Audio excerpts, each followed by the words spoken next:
ભગવાન આજે ભાઈ નવગણ ને લઈને તો હું નીકળી છું, પણ આજ મને કાંઈ સૂઝતું નથી કે મારે શું કરવું।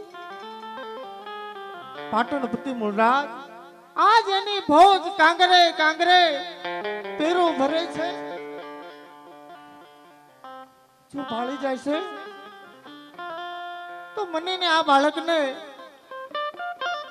નહીં, એવું કદાપી નહીં બનવા દઉં। આજે મારે શું કરવું, ક્યાં જાવું, કેમ કરીને આ રાજમાંથી મારે બહાર નીકળવું, કાંઈ રસ્તો સૂઝતો નથી। હે ભગવાન પ્રભુ મને રસ્તો સુધાડ પ્રભુ।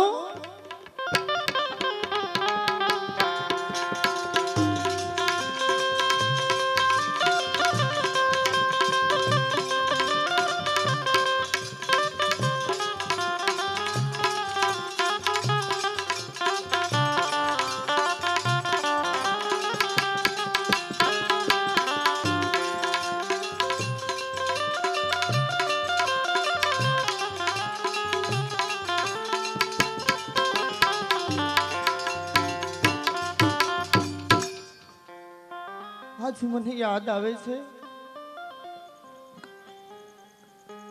મારો ભાઈ ભીમડો મને યાદ આવે છે। આ કામ મારા એકલાથી નહીં થાય, મારા ભાઈને મારે બોલાવવું પડશે। મારો ભાઈ ભીમડો એક ભંગી છે, પણ મારો વીરો છે, મારો ભાઈ છે।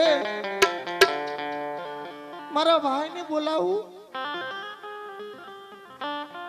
મારો ભાઈ મારી મદદ જરૂર કરશે। ભાઈ ભીમડા, ભાઈ ભીમડા, ભાઈ ભીમડા, ભાઈ ભીમડા, ભાઈ આજ તારી બેન તને યાદ કરે છે વીરા। તું ક્યાં છો ભાઈ, ક્યાં છો ભાઈ, ક્યાં છો ભાઈ? હરે પ્રભુ, હરે પ્રભુ। અઘોર જંગલની માલિપાત આજ આ ગરીબ માણસને કોણ યાદ કરતું હશે પ્રભુ? કારણ કે અમે દુખિયાના બેલી જૂનાગઢની શેરીઓ ગલીઓ વારી કચરો ભેગો કરનાર એક ભંગી કેવાળ છે અમે, છતાં આજ આ ભીમડાને યાદ કરનાર કોણ હશે? ચાલ જઈને તપાસ તો કરું કે ભીમડો સાથ કરનાર એક પરાણી સ્ત્રીનો અવાજ આવી રહ્યો છે। ભાઈ ભીમડા, કારણ કે અમે ગરીબ માણસ છીએ, પણ કેવા ગરીબ,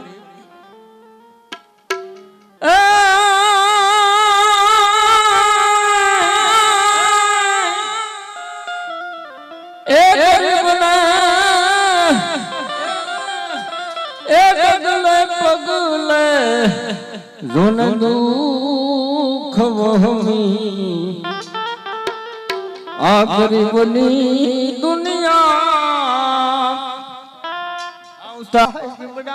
અરે બેન વાલભાઈ, તું આજ અહીં સુધી આવી છો બેન? હા મારા ભાઈ, કહે તો ખરા બેન કે તારો ભાઈ આ ભીમડો આજ તને યાદ આવ્યો કે કઈ કારણ છે બેન? કારણ તો બહુ મોટું છે મારા ભાઈ। તારા આંખમાંથી અજદર આહુડા વેતા થયા છે બેન? મારા વીરા, જે હોય તે જલ્દી કહે બેન। તારો ભાઈ ભીમડો હજી હયાત છે, માટે ચિંતા કરમાં, જે પણ વાત હોય તે મને જલ્દી કહે। આજ તને વાત તો કરું વીરા, પણ વાત કરતા તારી જીભ કેમ હચકાય છે બેન? તને કીધું કે મારા પ્રાણના ભોગે તારી વાત હું જરૂર પૂરી કરીશ, માટે મારી બેન જે વાત હોય તે મને જલ્દી કહે। વાત કરું, પણ એક મને વચન આપ મારા ભાઈ કે આ વાત આપણા બે સિવાય બીજા કોઈ પાછળ ન જાય। વચન આપ મારા ભાઈ।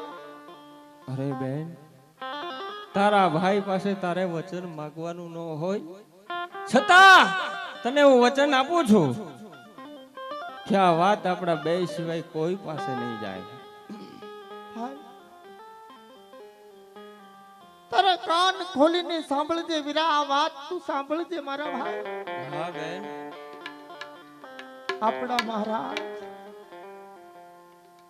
આપણા મહારાજ રાડિયા પાટણપતિ મુરરાજ ને ન્યા મહેમાન જાતા ભાઈ. હા બેન. ત્યાર પછી દગેથી આપણા મહારાજ નું ખૂન કરી નાખ્યું. એ બેન, તું આ કેવી વાત કરી રહી છે? આપણા મહારાજ કોણ કે રાડિયાસ દગાના ભોગ બન્યા છે. કહેવતમાં કીધેલ છે કે લાખો મરજો પણ લાખોનું પાલનહાર કરનાર ન કરજો બેન. કહે કે વાત આ જૂઠી છે. હા વાજી વાત છે વીરા. હે પ્રભુ, તું પણ કેવી કસોટી કરી રહ્યો છે. હવે મારે શું કામ કરવાનું છે બેન, એ મને તું જલ્દી કહે. ભાઈ એટલા માજે તને યાદ કર્યો છે વીરા કે રાનો વંશ આ જૂનાગઢનો ધણી નવગણ એને આડીદર બોડીદર ગામ ના એમના જીભના માનેલ ભાઈ છે. હા બેન. ત્યાં પહોંચાડવાનું છે, પણ આજ કાંગરે આ જૂનાગઢના કાંગરે કાંગરે ભોજ છે. હું અહીંયાથી આને નહીં લઈ જઈ શકું વીરા, એટલા માટે મારે તારા મદદની જરૂર છે વીરા. અરે બેન, થોડું કામ કરીશ ને મારા ભાઈ. જે માણસ લાખો માણસોને કામ આવતો હોય, આજ એ ગાદીપતિને બચાવવા કદાચ મારા પ્રાણ પણ વહી જાય ને બેન, તો ફિકર નથી. માટે લાવ ખુવરને મારા સુનલામાં સોંપી દે. હું હેમ ખેમ આડીદર ગોળીદરની પાદર પહોંચાડીશ. અને હા બેન, જે વેલા પહોંચે તે એકબીજાની રાહ જોવે બેન. મારા ભાઈ હું તારી પાછળ પાછળ જ આવીશ અને તારી પેલા ત્યાં હું ઊભી છું વીરા. ભલે બેન. અલે ભાઈ લાવ.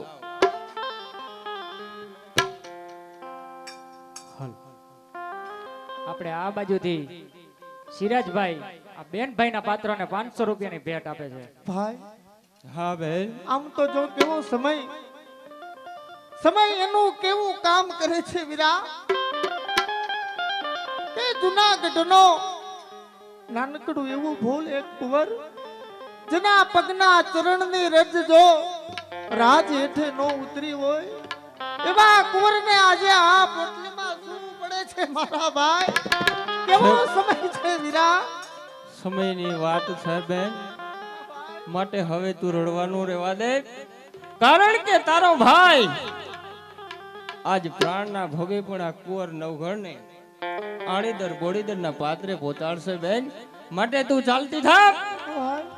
અઘોર જંગલની માલિપા ફરતો ફરતો જઈ કદાચ મારા પ્રાણ પણ વયા જાય તો પણ ફિકર નથી. કુમાર નવઘણને હું હમણાં જ પહોંચતો કરીશ. મારી બેન તું ચાલતી થા.